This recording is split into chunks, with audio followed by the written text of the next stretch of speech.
दोस्तों नमस्कार, स्वागत है आप सभी के। अगर फिर से ही चलते हैं बिहार की ताज़ा खबरों की ओर, लेकिन उससे पहले अगर आपने अभी तक इस चैनल को सब्सक्राइब नहीं किया तो सब्सक्राइब कर लें, जिससे कि आपको बिहार की ताज़ा खबर रोजाना मिलती रहे। पहली बड़ी खबर, बिहार सरकार के पूर्व कृषि मंत्री और विधायक सुधाकर सिंह के घर पर रात को चोरों ने चोरी कर ली थी और इसके बाद उन्होंने कोतवाली थाने में मामला दर्ज करवाया था, जिसके बाद पुलिस प्रशासन हरकत में आई और आरोपितों को गिरफ्तार कर चोरी हुए नल और बल्ब को बरामद कर लिया।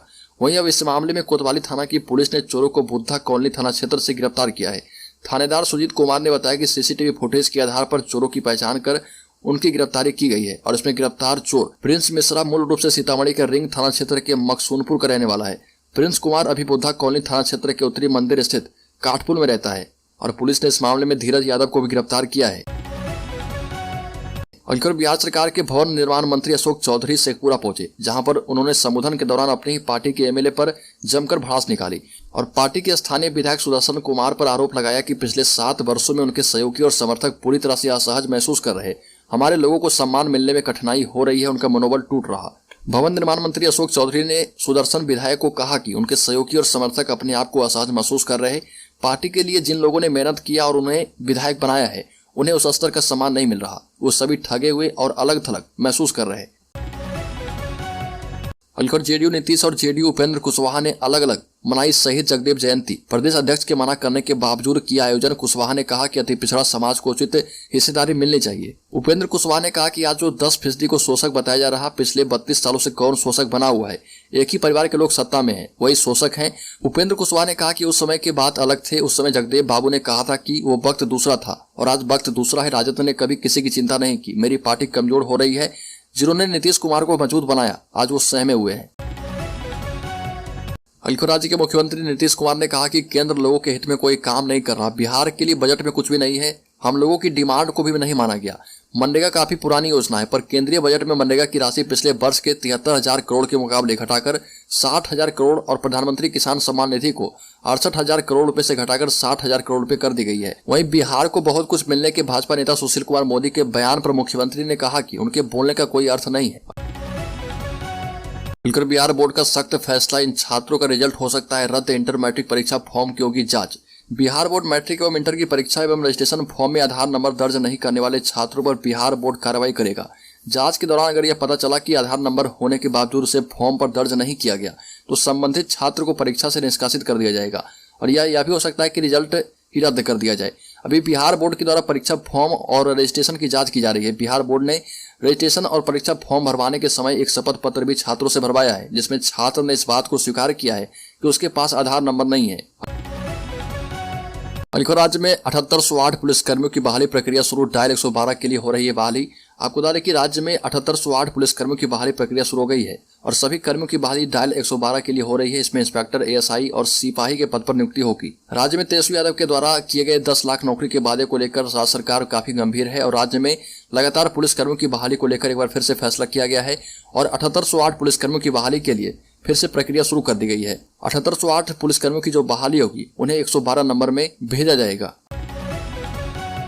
अलखर पुलिस के हाथ लगा है बाबूलाल मरांडी के बेटे का हत्यारा। चिलखारी नरसंहार का नामजद नक्सली बिहार से गिरफ्तार। चिलखारी नरसंहार का नामजद नक्सली कोल्हा यादव 15 साल के बाद पुलिस के हाथ लगा है और एसएसबी की टीम ने उसे चरका पत्थर थाना क्षेत्र अंतर्गत बिशनपुर गांव से गिरफ्तार किया। आपको बता दें कि पड़ोसी राज्य झारखंड के पूर्व मुख्यमंत्री बाबूलाल मरांडी के बेटे का हत्यारा है गिरफ्तार नक्सली। 26 अक्टूबर 2007 की रात भाकपा माओवादियों ने गिरिडीह के चिलखारी फुटबॉल मैदान में 20 लोगों को गोली मारकर हत्या कर दी थी और इसमें झारखंड के प्रथम मुख्यमंत्री बाबूलाल मरांडी के पुत्र अनूप मरांडी भी शामिल थे। अलखर बिहार में फर्जी शिक्षकों की दूसरी लिस्ट जारी। 63 अध्यापकों पर एफआईआर दर्ज करने के आदेश दिए गए हैं। बिहार के गोपालगंज जिले में फर्जी तरीके से बहाल हुए शिक्षकों की एक और सूची शिक्षा विभाग ने जारी कर दी है। इसमें 63 शिक्षकों के नाम हैं, जिन्होंने फर्जी तरीके से पंचायत और प्रखंड शिक्षक नियोजन इकाइयों से सेटिंग करा करके बहाली करा ली थी और गोपालगंज के डीएम डॉक्टर नवल किशोर चौधरी ने इन सभी शिक्षकों पर शिक्षा विभाग को एफआईआर दर्ज कराते हुए कार्रवाई करने के आदेश दिए हैं। अलखर मद्य निषेध, आबकारी और निबंधन विभाग के प्रधान सचिव के पाठक का एक वीडियो सोशल मीडिया पर वायरल हो रहा। विभागीय बैठक के दौरान कमिश्नर के पाठक आईएएस अधिकारी और बिहार के लोगों को उनकी बुरी आदतों के लिए फटकार लगाते देखे जा सकते हैं। बैठक के दौरान के पाठक ने कथित तौर पर बिहार की जनता और सरकारी अधिकारियों के लिए भी अपशब्दों का इस्तेमाल किया, जिसका वीडियो इंटरनेट पर वायरल है। बिहार प्रशासनिक सेवा संघ ने उनके आचरण पर आपत्ति जताई है। वीडियो के मुताबिक के पाठक ने पटना के निवासियों की तुलना चेन्नई से की और कहा कि चेन्नई के निवासी बाईं ओर चलते हैं। क्या किसी ने पटना के लोगों को ऐसा करते हुए देखा है? वो हॉर्न बजाते हैं जब उन्हें लाल बत्ती पर रुकना होता है, जबकि चेन्नई के यात्री लाल बत्ती पर रुकने पर हॉर्न नहीं बजाते। पाठक ने अधिकारियों से कहा कि वो डिप्टी कलेक्टरों के खिलाफ उन्हें लिखित शिकायत दें और उनके और बासा के अधिकारियों के खिलाफ कार्रवाई करेंगे। और राज्य के डिप्टी सीएम तेजस्वी यादव ने कहा कि बिहार मंत्रिमंडल का नहीं होगा विस्तार, कांग्रेस लगातार कर रही मांग।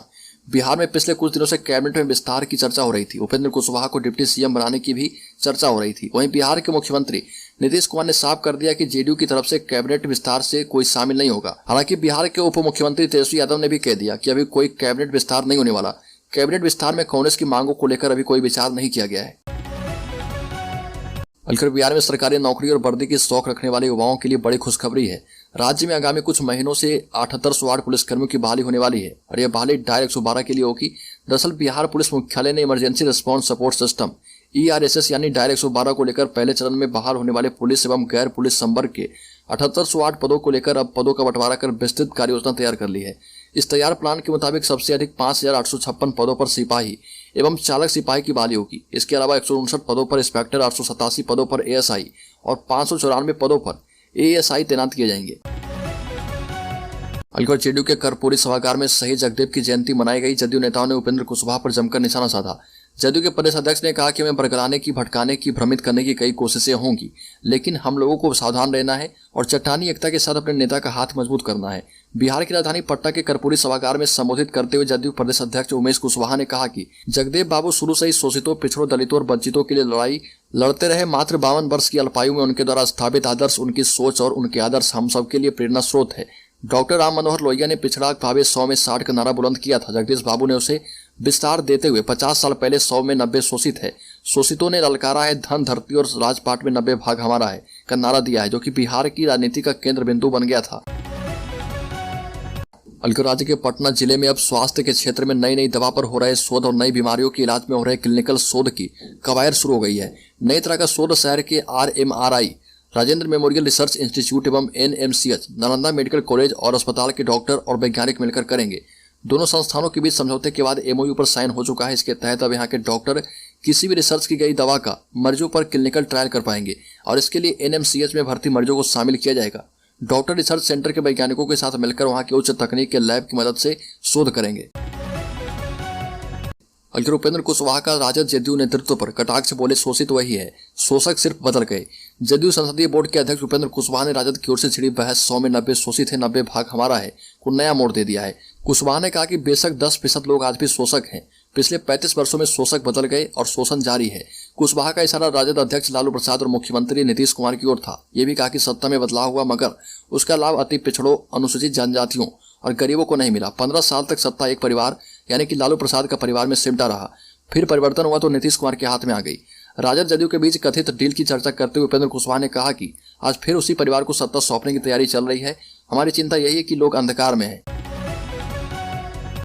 राज्य में अब इंटर के केमिस्ट्री का पेपर हुआ वायरल। सेंटर के बाहर मोबाइल से आंसर तैयार करते दिखे स्टूडेंट्स। पिछली बार फर्जी निकला था। बिहार बोर्ड की इंटर परीक्षा के तीसरे दिन केमिस्ट्री का पेपर व्हाट्सएप ग्रुप में तेजी से वायरल हो रहा। स्टूडेंट्स का दावा है कि ये प्रश्न पत्र असली है। पटना के कुछ सेंटर्स के बाहर तो स्टूडेंट्स मोबाइल से वायरल हो रहे इस पेपर से आंसर तैयार करते हुए दिखाई दिए। ये पेपर फर्जी है या सही, ये तो एग्जाम खत्म होने के बाद 12:30 बजे के बाद ही पता चल पाएगा, लेकिन व्हाट्सएप ग्रुप में इस पेपर को असली बताया गया है। पटना के AN कॉलेज सेंटर के बाहर छात्रों में इस प्रश्न पत्र को लेकर काफी चर्चा है। आपको बता दें कि इसी तरह से पहले दिन गणित और दूसरे दिन फिजिक्स का पेपर भी वायरल हुआ था, जिसे बोर्ड ने फर्जी बताया था। हालांकि कुछ स्टूडेंट्स का दावा था कि कुछ प्रश्न वही थे जो अंदर हमें एग्जाम के दौरान मिले। पटना में माननीयों का आवास भी सुरक्षित नहीं रह गया है। पूर्व कृषि मंत्री और RJD के विधायक सुधाकर सिंह के आवास पर रात चोरों ने चोरी कर ली। विधायक आवास में ताला लगा था और सुधाकर सिंह के निजी सहायक उमाशंकर शर्मा ने कोतवाली थाने में मामला दर्ज करवाया और चोरों को पकड़ भी लिया गया है। हालांकि इस मामले में सुधाकर सिंह ने कहा कि ऐसे में तो हत्या भी हो सकती है। विधायक आवास को सेफ जोन माना जाता है, लेकिन वहां की ऐसी स्थिति है जहां सैकड़ों की संख्या में MLA रहते हैं। उस MLA परिसर का ये हाल है। ये भी कहा कि ऐसे में तो कोई व्यक्ति लॉक तोड़कर घुस सकता है और हत्या भी कर सकता है।